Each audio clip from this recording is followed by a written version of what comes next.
There is a state that holds a distinction no other state in America can claim. It is the only state in the country with all four regional barbecue sauce styles represented within its own borders. Vinegar and pepper along the coast, mustard through the Midlands, light tomato in the upstate, heavy tomato creeping in from the west. Four styles, one state, and a running argument about which one deserves to be called South Carolina's own that has never been satisfactorily resolved. South Carolina. Population 5.3 million. The eighth state to ratify the Constitution, the first to secede from the Union, and the state that produces more peaches than Georgia, despite Georgia having the peach on its license plate, a fact South Carolinians mention with a particular satisfaction. South Carolina. Where the sauce is yellow, the peach is quietly superior, and the rice remembers everything.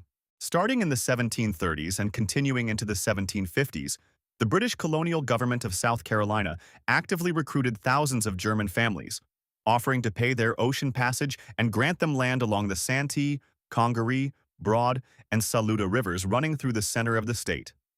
These settlers brought with them a Germanic culinary habit that had nothing to do with barbecue and everything to do with mustard.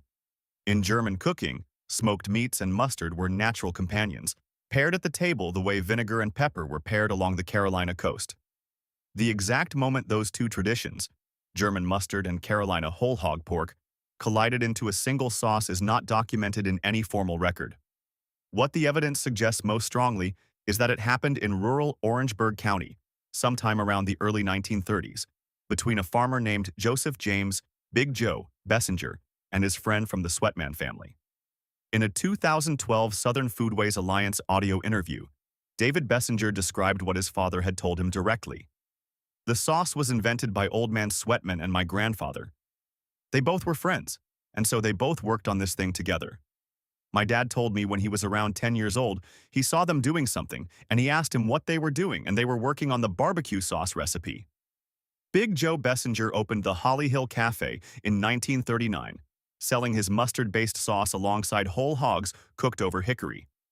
At least 5 of his sons, Joe David, Melvin, Robert, Thomas, and Morris, learned to cook whole hogs and make their father's golden sauce, and each eventually opened their own barbecue restaurants, spreading the style from Charleston to Columbia.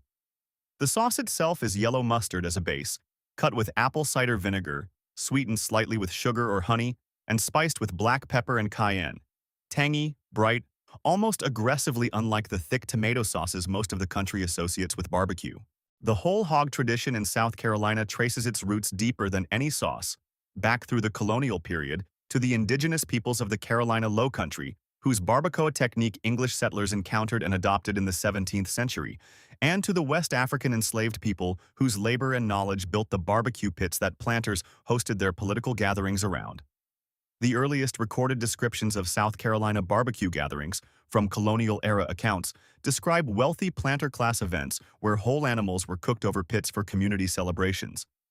But the actual cooking knowledge, the management of the fire, the timing, the handling of a whole hog, belonged overwhelmingly to the enslaved people and later freedmen who worked the pits, whose expertise was foundational to every South Carolina barbecue tradition that followed.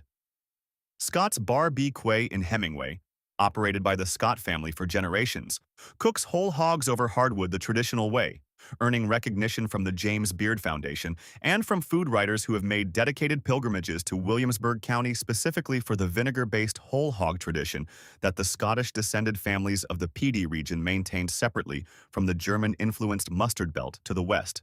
She crab soup is the Low Country's contribution to the American soup canon, a cream-based chowder built from Atlantic blue crab, crab roe, onion, heavy cream, sherry, and a carefully controlled amount of seasoning, topped at the table with an additional splash of dry sherry that the diner stirs in themselves. The she in she crab soup refers specifically to the female blue crab, whose bright orange roe gives the soup its distinctive color and a richness that a crab soup made without roe simply cannot replicate. The dish is closely associated with Charleston, and local food historians trace a specific early 20th century origin story to Alston Dease, a black butler working for Charleston Mayor R. Goodwin Rhett, who developed the recipe to serve to President William Howard Taft when Taft visited Charleston in 1909, reportedly adding the roe and the sherry at the suggestion of the mayor's wife to make the existing crab soup more impressive for a presidential dinner. The Low Country boil, shrimp, smoked sausage, corn, and new potatoes simmered together in a single pot of highly seasoned water and dumped directly onto a newspaper-covered table. Goes by two names, and the argument about which is correct is one of those South Carolina food debates that outsiders find baffling and locals find entirely reasonable to care about. Low Country boil is the broader name used across the region. Frogmore stew is the name attached to the dish's most commonly cited origin. Frogmore, a community on St. Helena Island near Beaufort, where a National Guard cook named Richard Gay reportedly cooked the combination for a large gathering in the 1960s, landing on the shrimp-sausage-corn-potato combination, specifically because it was efficient to cook for a crowd in a single pot and required nothing more sophisticated than seasoned water and a big enough vessel. The Low Country's coastal geography, tidal creeks, barrier islands, shrimp-rich estuaries, made shrimp the natural center of the dish, and the smoked sausage's compatibility with the coastal shrimp and the sweet local corn produced a combination that required very little tweaking once someone first put them in the same pot. Before cotton, before tobacco on a commercial scale, South Carolina's colonial economy was built on rice, specifically on a crop that the enslaved West Africans brought to the Low Country knew far better than the English planters who took credit for it. The West African rice-growing regions, present-day Sierra Leone, Guinea, Senegal, had been cultivating rice for generations before the transatlantic slave trade began.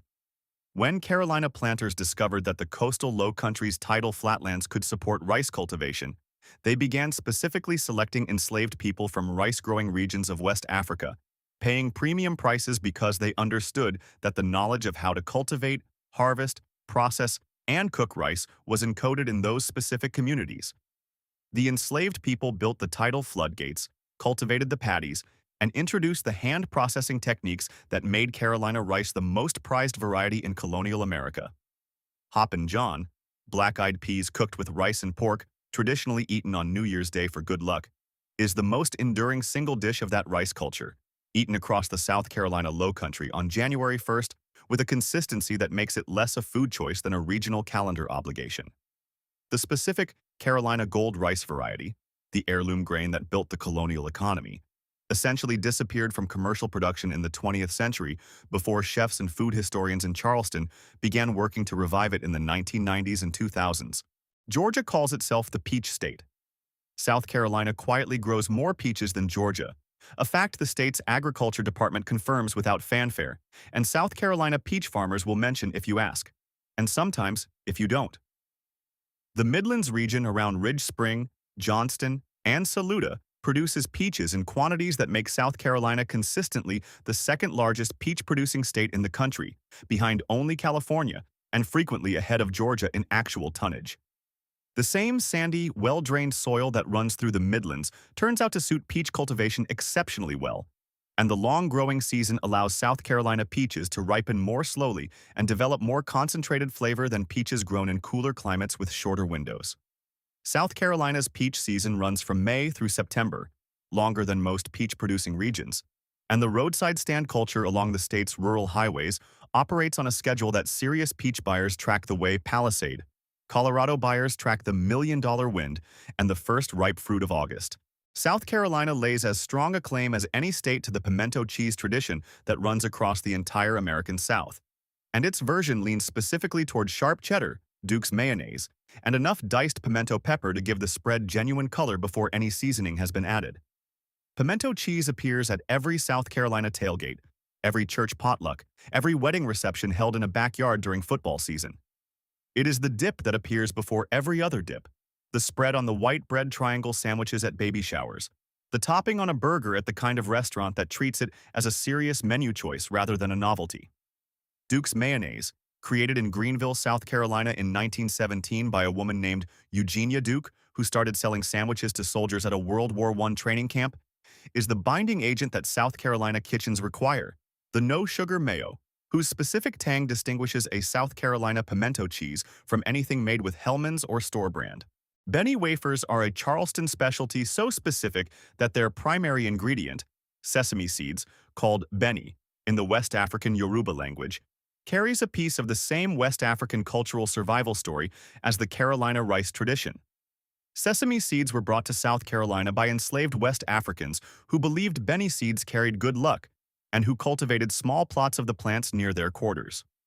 The seeds found their way into the colonial and antebellum kitchen through the same path as many low-country ingredients, through the labor and the food knowledge of the enslaved people who cooked for the households they worked in, eventually becoming a Charleston confectionery tradition in the form of thin, crisp, sesame-studded cookies that are slightly sweet, slightly nutty, and entirely specific to the Charleston baking tradition. Shrimp and grits began not as a restaurant dish but as a staple of the South Carolina and Georgia Low Country's black fishing communities. Breakfast shrimp, as it was called in the Carolina coastal vernacular, a working fisherman's early morning meal made by sautéing freshly caught shrimp with bacon grease and serving them over stone-ground hominy grits, eaten before a long day on the water. The dish was essentially invisible to white food culture until 1985, when Craig Claiborne wrote about it in the New York Times after experiencing it at Crook's Corner in Chapel Hill, North Carolina, where Chef Bill Neal had elevated the simple fisherman's breakfast into a restaurant course. From that New York Times piece, the dish spread rapidly through the southern restaurant scene, returning to South Carolina's low-country restaurants in a more elaborate form than the version it originally came from, garnished with andouille sausage, mushroom cream sauces, and tasso ham, in the ways restaurant kitchens innovate on simple folk food. South Carolina's food culture runs on two tracks that almost never fully separate: the coastal and river geography that determined what was available to eat, and the West African knowledge that determined how to grow it, cook it, and make it worth eating in the first place. The rice that built the colonial economy was grown by people who understood rice cultivation because they came from West African communities that had been farming it for generations before any English planter arrived. The Ben seeds in the Charleston wafers were brought by enslaved people who believed they carried luck and who planted them near their quarters. The shrimp and grits that appears on every upscale Charleston menu today started as a black fisherman's breakfast, eaten before dawn on the water, decades before any restaurant put it on a printed menu. The mustard sauce that defines the Midlands was worked out between two farming families, one surnamed German, one not, sitting together on a farm in Orangeburg County while a 10-year-old boy watched and later remembered. South Carolina grows more peaches than the state with the peach on its license plate, and mentions it only when asked. Not every state is the only one in the country that holds all four regional barbecue sauce traditions within a single border. Not every state's defining ingredient was brought across an ocean in the memory and agricultural knowledge of people who had no choice about the crossing. Not every state quietly outpeaches the peach state and says almost nothing about it.